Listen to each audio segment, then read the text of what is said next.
New SCERT 9th സ്റ്റാൻഡേർഡിലെ geography ലോകത്തിൻ്റെ നെറുകയിൽ എന്ന ചാപ്റ്ററാണ് നമ്മളിപ്പോൾ നോക്കുന്നത്. നമുക്ക് സ്റ്റാർട്ട് ചെയ്യാം. ഭൂപ്രകൃതി സവിശേഷതയുടെ അടിസ്ഥാനത്തിൽ ഇന്ത്യയെ താഴെ പറയുന്ന വിധത്തിൽ തരംതിരിച്ചിരിക്കുന്നു. ഉത്തര പർവ്വതമേഖല, ഉത്തരേന്ത്യൻ സമതലം, ഉപദ്വീപീയ പീഠഭൂമി, ഇന്ത്യൻ മരുഭൂമി, തീരസമതലങ്ങളും ദ്വീപുകളും. ഭൂപ്രകൃതി സവിശേഷതയുടെ അടിസ്ഥാനത്തിൽ ഇന്ത്യയെ തരംതിരിച്ചിരിക്കുന്നത് 5 ആയിട്ടാണ്. ഉത്തര പർവ്വതമേഖല, ഉത്തരേന്ത്യൻ സമതലം, ഉപദ്വീപീയ പീഠഭൂമി, ഇന്ത്യൻ മരുഭൂമി, തീരസമതലങ്ങളും ദ്വീപുകളും. നിങ്ങൾക്ക് നോട്ട് ചെയ്യേണ്ട പോയിന്റ്സ് ഉണ്ടെങ്കിൽ ജസ്റ്റ് നോട്ട് ചെയ്യണേ. ഇനി നമുക്ക് മാപ്പ് നോക്കാം.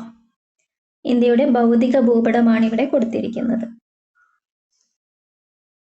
കാരക്കോറം, ലഡാക്ക് നിരകളെയും സസ്കർ നിരകളെയൊക്കെ നമുക്ക് കാണാം. ഉത്തര പർവ്വത മേഖലയെ കാണിച്ചിട്ടുണ്ട്. താഴോട്ട് വരുമ്പോൾ ഉത്തരേന്ത്യൻ സമതലം, താഴെ ഉപദ്വീപീയ പീഠഭൂമി, കിഴക്കൻ സമതലം, തീരസമതലം, പശ്ചിമഘട്ടത്തെയും പൂർവ്വഘട്ടത്തെയും നമുക്ക് കാണാം. കിഴക്കൻ തീരസമതലം നോക്കൂ, പടിഞ്ഞാറൻ തീരസമതലത്തേക്കാൾ വീതി കൂടുതലുണ്ട് അല്ലേ.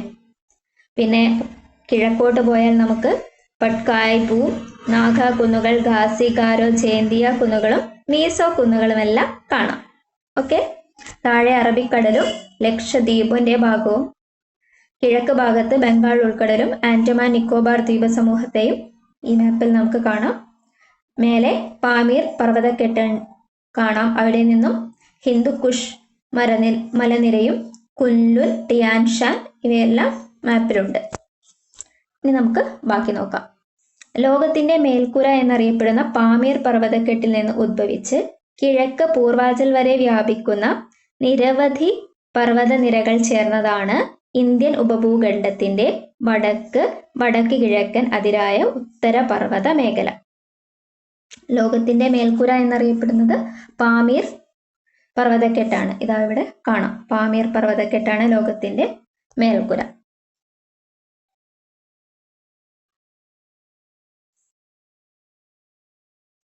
താരതമ്യേന പ്രായം കുറഞ്ഞതും ഉയരമേറിയതുമായ ഈ പർവ്വതനിരകൾ ശിലാപാളികളാൽ വലനം സംഭവിച്ച് രൂപപ്പെട്ട മടക്കു പർവ്വതങ്ങളാണ്.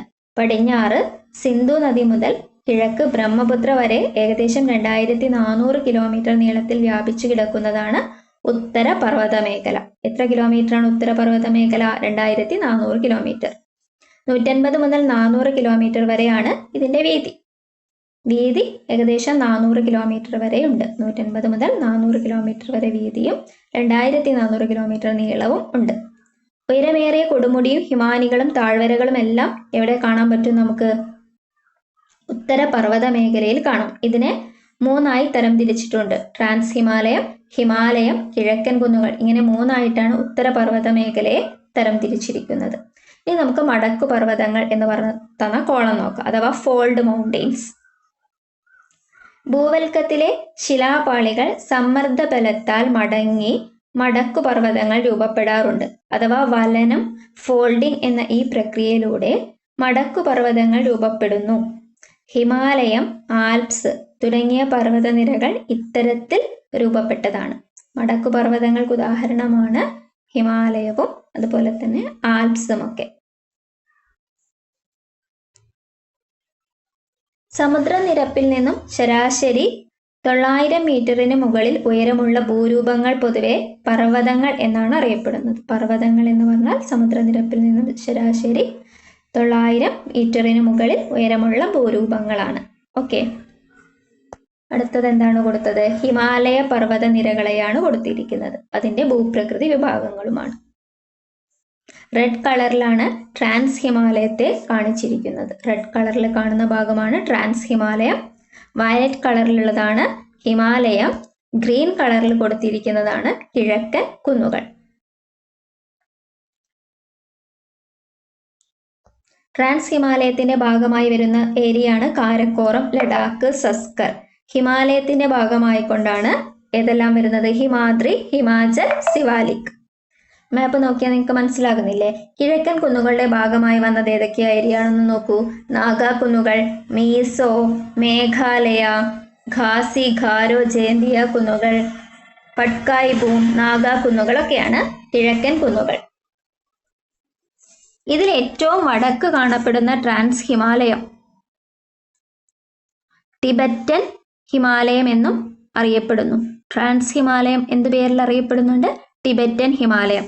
ശരാശരി 3000 മീറ്റർ ഉയരമുള്ള ട്രാൻസ് ഹിമാലയത്തിന് ഏകദേശം 40 കിലോമീറ്റർ ആണ് വീതി. 965 കിലോമീറ്റർ നീളവുമുണ്ട്. ട്രാൻസ് ഹിമാലയത്തിന് എത്ര വീതിയുണ്ട്? 40 കിലോമീറ്റർ വീതിയും 965 കിലോമീറ്റർ നീളവുമുണ്ട്.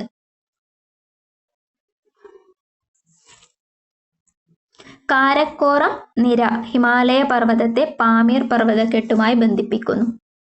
കാരക്കോറം നിരയാണ് ഹിമാലയ പർവ്വതത്തെ എന്തുമായിട്ട് ബന്ധിപ്പിക്കുന്നത്? പാമീർ പർവ്വതക്കെട്ടുമായി ബന്ധിപ്പിക്കുന്നത്. കാരക്കോറം നമ്മൾ നേരത്തെ മാപ്പ് കണ്ടില്ലായിരുന്നു, പാമീർ പർവ്വതക്കെട്ട്. ഇതാ പാമീർ പർവ്വതക്കെട്ടുമായി ബന്ധിപ്പിക്കുന്നത് കാരക്കോറമാണ്.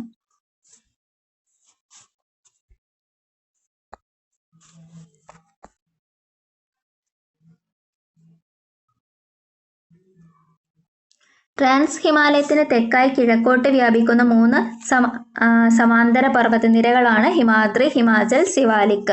ഇവ 3ഉം ചേർന്നതാണ് ഹിമാലയം. നമുക്കറിയാം അല്ലെ, ഹിമാലയം എന്ന് പറഞ്ഞാൽ ഹിമാദ്രി, ഹിമാചൽ, സിവാലിക്. ഇത് 3ഉം ചേർന്നതാണ് ഹിമാലയം.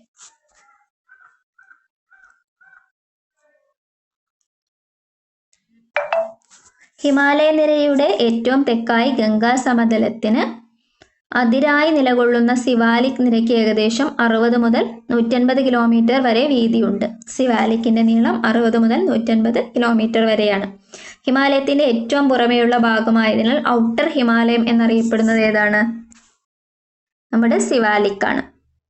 സിവാലിക്കിന് വടക്കായി സമുദ്രനിരപ്പിൽ നിന്നും 3500 മുതൽ 4500 മീറ്റർ വരെ ശരാശരി ഉയരമുള്ള പർവ്വതനിരയാണ് ഹിമാചൽ. ഹിമാചൽ 3500 മുതൽ 4500 മീറ്റർ വരെയാണ് ഉയരം. ലെസ്സർ ഹിമാലയ എന്നും അറിയപ്പെടുന്ന ഈ നിരയ്ക്ക് ഏകദേശം 60 മുതൽ 80 കിലോമീറ്റർ വരെ വീതിയുണ്ട്. ഔട്ടർ ഹിമാലയം എന്നറിയപ്പെടുന്നത് ഏതാണ്? സിവാലിക് ആണ്.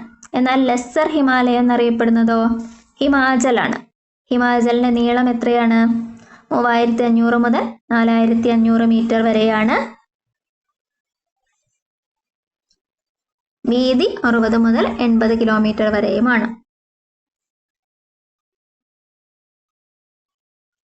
നീളമല്ല പറഞ്ഞത്, 3500 മുതൽ 4500 മീറ്റർ വരെ ശരാശരി ഉയരമാണ്.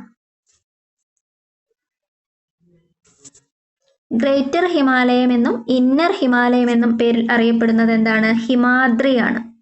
ഹിമാദ്രിയാണ് അങ്ങനെ അറിയപ്പെടുന്നത്.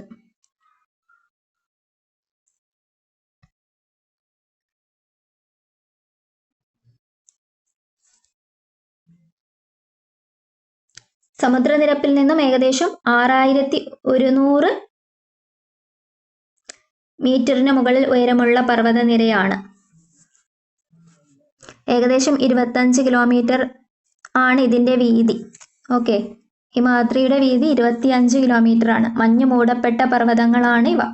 ഹിമാദ്രി ലോകത്തിലെ ഉയരമേറിയ മിക്ക കൊടുമുടികളും കാണപ്പെടുന്നത് ഈ നിരയിലാണ്. ഇനി നമുക്ക് ഹിമാലയത്തിന്റെ പിറവിയെ കുറിച്ചാണ് പഠിക്കാനുള്ളത്.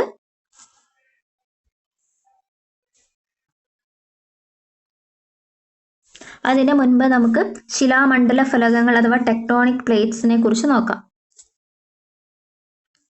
ഓക്കെ, എന്താണ് ശിലാമണ്ഡല ഫലകങ്ങൾ? ഭൂവൽക്കവും മാന്റിലിന്റെ മുകൾ ഭാഗവും ചേർന്നതാണ് ശിലാമണ്ഡലം. ശിലാമണ്ഡലം എന്ന് പറഞ്ഞാൽ ഭൂവൽക്കവും മാന്റിലിന്റെ മുകൾ ഭാഗവും ചേർന്നതാണ്. ശിലാമണ്ഡലം ചെറുതും വലുതുമായ കഷ്ണങ്ങളാൽ നിലകൊള്ളുന്നത്. അനേകായിരം കിലോമീറ്റർ വിസ്തൃതിയും ഏകദേശം 100 കിലോമീറ്റർ വരെ കനവുമുള്ള ഈ ശിലാമണ്ഡല ഭാഗത്തെയാണ് ശിലാമണ്ഡല ഫലകങ്ങൾ എന്ന് വിളിക്കുന്നത്. ഇവ വൻകര ഭാഗം ഉൾക്കൊള്ളുന്നതോ കടൽത്തറ ഭാഗം ഉൾക്കൊള്ളുന്നതോ വൻകരയും കടൽത്തറയും ഉൾക്കൊള്ളുന്നതോ ആകാം. ഓക്കെ, അപ്പൊ ശിലാമണ്ഡല ഫലകങ്ങൾ എന്താ നോക്കിയല്ലോ. ഇനി നമുക്ക് ഹിമാലയത്തിന്റെ പിറവിയെ കുറിച്ച് നോക്കാം. ഭൗമപാളികളുടെ ചലനം അഥവാ പ്ലേറ്റ് ടെക്ടോണിക്സ് ആണ് ഇതിനു കാരണം. വൻകരയും സമുദ്രഭാഗവും ചേർന്ന ശിലാപാളികളാണ് ടെക്ടോണിക് ഫലകങ്ങൾ എന്നറിയപ്പെടുന്നത്. ശിലാമണ്ഡലത്തിന് താഴെ ഉയർന്ന താപത്താൽ ശിലകൾ ഉരുകി അർദ്ധദ്രവാവസ്ഥയിൽ നിലകൊള്ളുന്ന ഭാഗമാണ് അസ്തനോസ്ഫിയർ. ഓക്കെ, എന്താണ്? അർദ്ധദ്രവാവസ്ഥയിലാണ് അസ്തനോസ്ഫിയർ നിലകൊള്ളുന്നത്. അസ്തനോസ്ഫിയറിന് മുകളിലൂടെ ടെക്ടോണിക് ഫലകങ്ങൾ സാവധാനം ചലിച്ചുകൊണ്ടിരിക്കുന്നു. ഫലക ചലനം മൂലം ഫലക അതിരുകളിൽ പർവ്വത രൂപീകരണം പോലുള്ള ഭൗമപ്രവർത്തനങ്ങൾ സജീവമാണ്. 3 തരം ഫലക അതിരുകളാണുള്ളത്: സംയോജക സീമ, വിയോജക സീമ, ഛേദക സീമ എന്നിവയാണിവ. ഓക്കെ, നമുക്ക് നോക്കാം സംയോജക സീമ എന്താണെന്ന്. ഫലകങ്ങൾ തമ്മിൽ അടുക്കുന്ന അതിരുകളാണ് സംയോജക സീമ. വിയോജക സീമ അഥവാ ഡൈവേർജന്റ് മാർജിൻ എന്നറിയുന്നത് ഫലകങ്ങൾ തമ്മിൽ അകലുന്ന അതിരുകളാണ്. ഛേദക സീമയെ നോക്കൂ, ഫലകങ്ങൾ തിരശ്ചീനമായി ഉരസി മാറുന്ന അതിരുകളാണ് ഛേദക സീമ. സംയോജക സീമകളിൽ ശിലാമണ്ഡല ഫലകങ്ങളുടെ സമ്മർദ്ദ ഫലമായ ശിലാപാളികൾ വലനം അഥവാ ഫോൾഡിംഗ് സംഭവിക്കാറുണ്ട്. ഇതുമൂലം രൂപപ്പെടുന്ന പർവ്വതനിരയാണ് നമ്മൾ മടക്കു പർവ്വതങ്ങൾ അഥവാ ഫോൾഡ് മൗണ്ടെയിൻസ് എന്ന് വിളിക്കുന്നത്.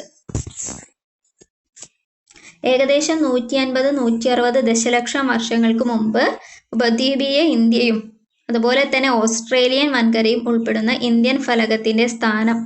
ഇന്ത്യ അപ്പോഴെവിടെയായിരുന്നു? ദക്ഷിണാർദ്ധഗോളത്തിലായിരുന്നു. പിന്നീട് ഇത് വടക്കോട്ടു നീങ്ങി യൂറേഷ്യൻ ഫലകത്തിനടുത്ത് വന്നപ്പോൾ ഈ 2 ഫലകങ്ങളുടെയും ഇടയിൽ നിലകൊണ്ടിരുന്ന തെതിസ് സമുദ്രത്തിന്റെ അടിത്തട്ട് മടങ്ങി ഉയർന്നു വരാൻ തുടങ്ങി. അങ്ങനെയാണ് ഹിമാലയ പർവ്വതം രൂപം കൊള്ളുന്നത്. തെതിസ് സമുദ്രത്തിന്റെ അടിത്തട്ട് മടങ്ങി ഉയർന്നു വന്നിട്ടാണ് നമ്മുടെ ഹിമാലയ പർവ്വതം രൂപം കൊണ്ടത്. ഓക്കെ, ഇനി നമുക്ക് ഗിരികന്ധരങ്ങളെ കുറിച്ച് പഠിക്കാം. ആഴമേറിയതും ചെങ്കുത്തായ വശങ്ങളോട് കൂടിയതുമായ താഴ്വരകളാണെന്ത്? ഗിരികന്ധരങ്ങൾ. ഗംഗ, സിന്ധു, സത്ലജ് തുടങ്ങിയ നദികൾ അപരദനം അഥവാ ഇറോഷനിലൂടെ ഹിമാലയ പർവ്വതനിരയ്ക്ക് കുറുകെ ഗിരികന്ധരങ്ങൾ സൃഷ്ടിക്കുന്നുണ്ട്. ഏതെല്ലാം നദികളാണ് ഗിരികന്ധരങ്ങൾ സൃഷ്ടിക്കുന്നത്? ഗംഗയുണ്ട്, സിന്ധു ഉണ്ട്, സത്ലജ് ഉണ്ട്. ഹിമാലയവും പ്രാദേശിക വിഭാഗങ്ങളും. ഹിമാലയത്തിൽ നിന്ന് ഉദ്ഭവിക്കുന്ന നദികൾ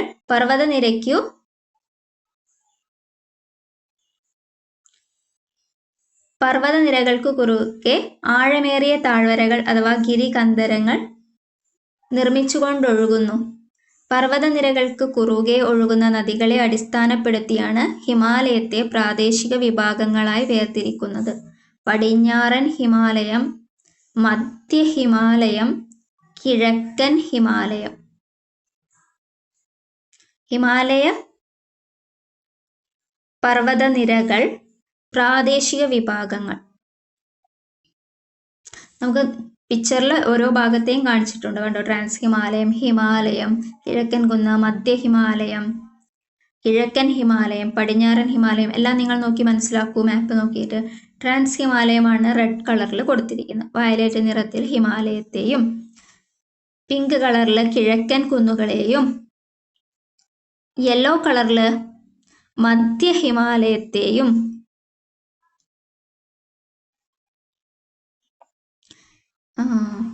ആഷ് കളറിലെ കിഴക്കൻ കുന്നുകളെയും ഗ്രീൻ കളറിൽ പടിഞ്ഞാറൻ ഹിമാലയത്തെയും എല്ലാം കൊടുത്തിട്ടുണ്ട്. അപ്പം ഹിമാലയത്തെ തന്നെ നമ്മൾ പറഞ്ഞു 3ആയി തിരിച്ചു: പടിഞ്ഞാറൻ ഹിമാലയം, മധ്യ ഹിമാലയം, കിഴക്കൻ ഹിമാലയം. മധ്യ ഹിമാലയമാണ് നടുക്ക് യെല്ലോ കളറിൽ കൊടുത്തിരിക്കുന്നത്. പടിഞ്ഞാറൻ ഹിമാലയം ഗ്രീൻ കളറിൽ കൊടുത്തിട്ടുണ്ട്. കിഴക്കൻ ഹിമാലയം ഇതാ ആഷ് കളറിൽ കൊടുത്തിട്ടുണ്ട്. മനസ്സിലായില്ലേ?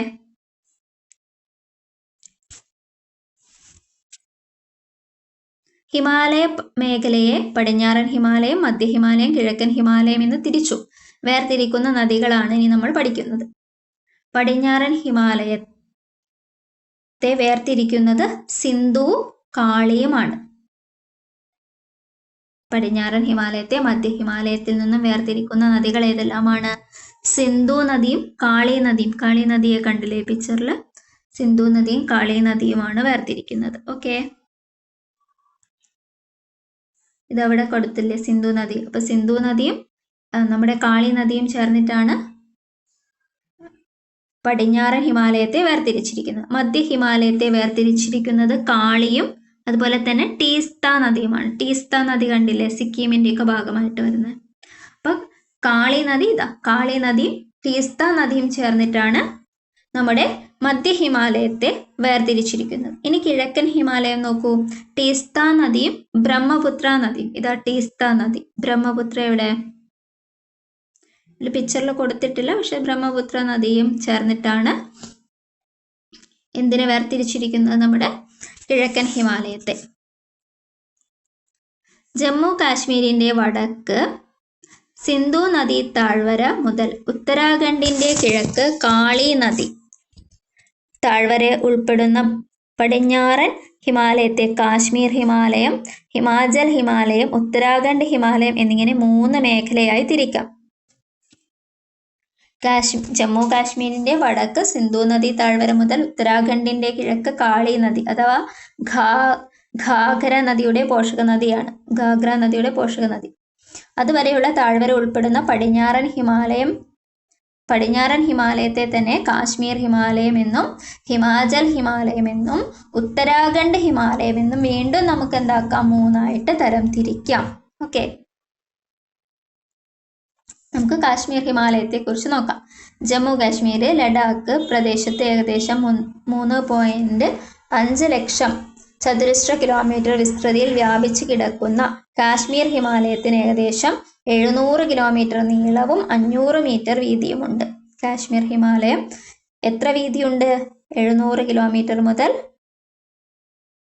500 കിലോമീറ്റർ വരെ വീതിയുണ്ട്. മഞ്ഞു മൂടിയ കൊടുമുടികളും താഴ്വരകളും മലനിരകളും നിറഞ്ഞ കാശ്മീർ ഹിമാലയത്തിലെ പ്രധാന പർവ്വത നിരകൾ ഏതെല്ലാമാണ്? കാരക്കോറം, സസ്കർ, ലഡാക്ക്, പീർ പഞ്ചൽ എല്ലാം എവിടെയാണ്? കാശ്മീർ ഹിമാലയത്തിലാണ്. ലോകത്തിലെ 2ാമത്തെ ഉയരമേറിയ കൊടുമുടിയായ മൗണ്ട് കേറ്റു അഥവാ ഗോഡ്വിൻ ഓസ്റ്റിൻ 8611 മീറ്റർ കാരക്കോറം നിരയിലാണ് സ്ഥിതി ചെയ്യുന്നത്.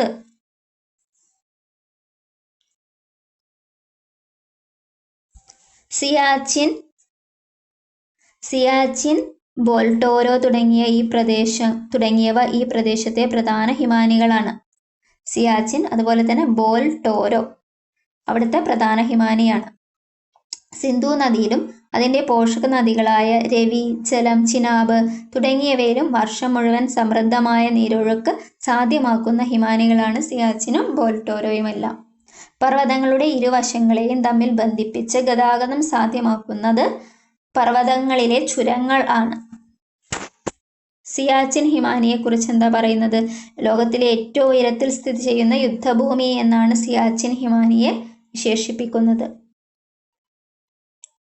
പർവ്വതങ്ങളുടെ ഇരുവശങ്ങളെയും തമ്മിൽ ബന്ധിപ്പിക്കുന്ന ഗതാഗതം സാധ്യമാക്കുന്ന പർവ്വതങ്ങളിലെ ചുരങ്ങളാണ് പാസസ്. പർവ്വതങ്ങളിലെ ചുരങ്ങളാണ് അഥവാ പാസസ് ആണ്. പർവ്വത നിരകൾ മുറിച്ചു കടക്കാൻ സഹായകമാകുന്ന സ്വാഭാവിക ഇടങ്ങളാണ് ചുരങ്ങൾ.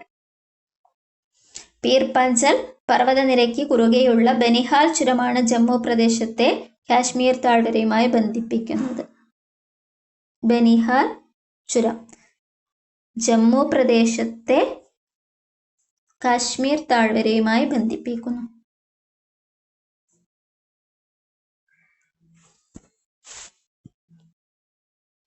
ഹിമാലയൻ നദികൾ വർഷം മുഴുവൻ ജലസമൃദ്ധമായിരിക്കാൻ കാരണം എന്താണ്? ഈ ഹിമാനികളാണ്.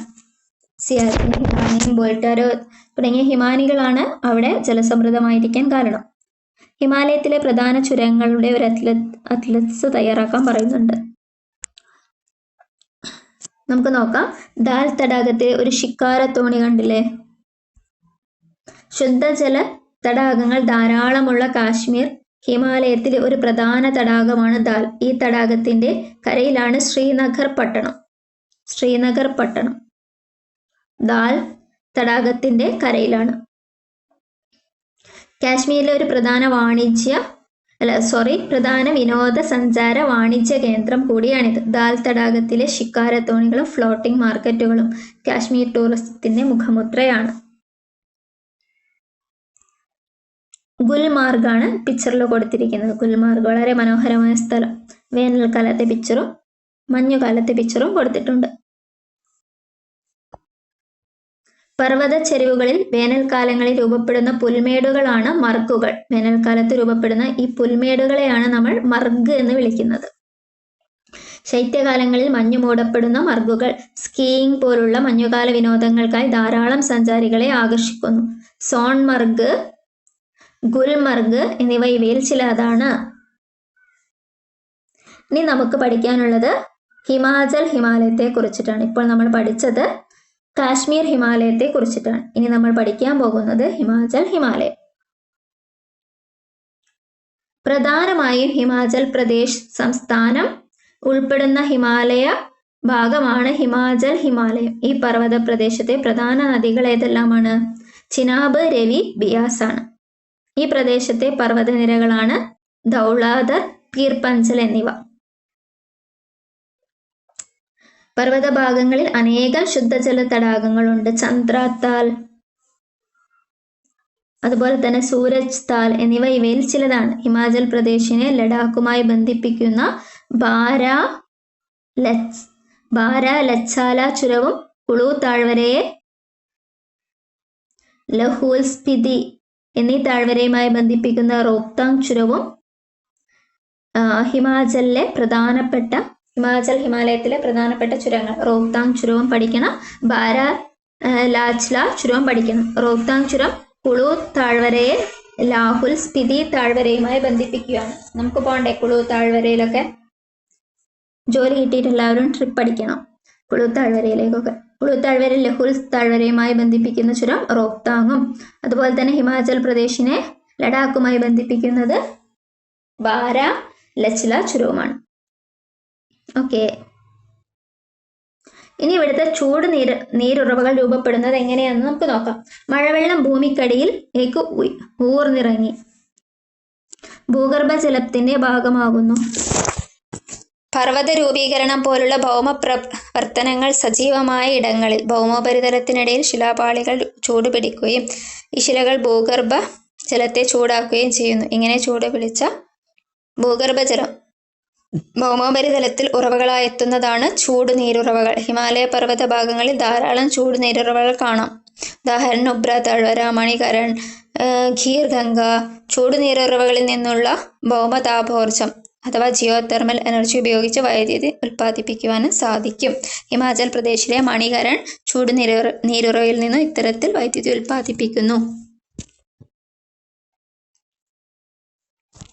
ഇനി നമുക്ക് പഠിക്കാനുള്ള ഉത്തരാഖണ്ഡ് ഹിമാലയത്തെ കുറിച്ചിട്ടാണ്.